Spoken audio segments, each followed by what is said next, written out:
Hi hello అందరికి నమస్తే అండి.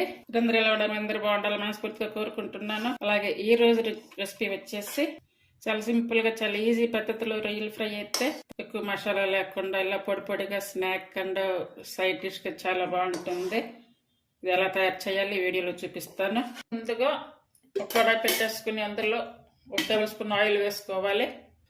ఇది చాలా సింపుల్ గా చేసుకోవచ్చు రెసిపీ అయితే. చూసారు కదా, ఇది వచ్చేసి ఆనియన్ పేస్ట్ 1 స్పూను, అలాగే అల్లం వెల్లుల్లి పేస్ట్ వచ్చేసి 1/2 స్పూను. ఈ ఆయిల్ ఇదంతా కూడా ఫ్రై చేసుకోవాలి. ఇవి చూసారు కదా, సన్నగా కట్ చేసినటువంటి పచ్చిమిర్చి ముక్కలు, అలాగే టేస్ట్ సరిపడా సాల్ట్. ఇప్పుడు కరివేపాకు ఇలా సన్నగా కట్ చేసుకోవాలి. ఇప్పుడు 1/2 స్పూన్ పసుపు. ఇదంతా కూడా బాగా కలుపుకోవాలి. ఇది కారం వేసేటప్పుడు అయితే వీడియో ఆఫ్ అయ్యింది. గరం మసాలా వచ్చేసి కొంచెం 1/2 స్పూను. ఇవి కర్రీలో ఉడికించినటువంటి రొయ్యలు అన్నమాట. ఇవి చూడండి,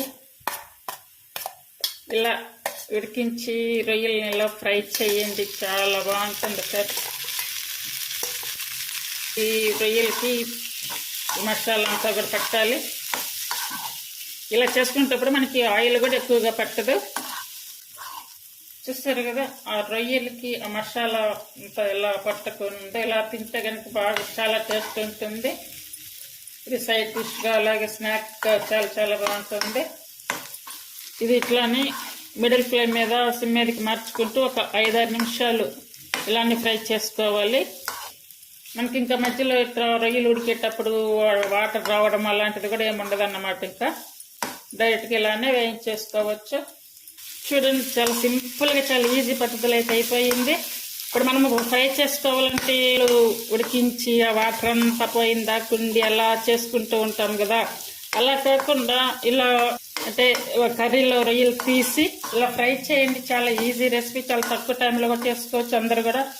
ఈ రెసిపీ మీకు నచ్చినట్టయితే ప్లీజ్ లైక్ చేసి షేర్ చేసి సబ్స్క్రైబ్ చేయండి. హైప్ ఆప్షన్ ఉంది, హైప్ పాయింట్స్ ఇచ్చి ఛానల్ సపోర్ట్ చేయండి. ఇప్పుడు కొంచెం లెమన్ పిండుకోవాలి. లెమన్ అనేది అయితే ఒక ఆప్షన్ అన్నమాట.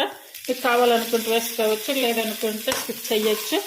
ఇలా చేసుకోవడం వల్ల చూసారు కదా, చాలా తక్కువ టైం అయిపోయింది. వాటర్ అనేది చుక్క కూడా లేదు. ఇప్పుడు ఇట్లా రొయ్యలు ఇలా పొడి పొడిగా ఫ్రై చేసుకోవాలనుకుంటే కనుక చక్కగా ఇలా చేసేసేయండి. కొత్తిమీర వేసుకోవాలి, చాలా బాగా వచ్చింది, టేస్ట్ కూడా బాగుంది. ఇప్పుడు పైన కొంచెం ఇట్లా కసూరి మెత్తి అయితే వేయాలి. ఇప్పుడు స్టవ్ ఆపేసుకోవాలి. అందరూ కూడా ట్రై చేయండి. Thank you for watching.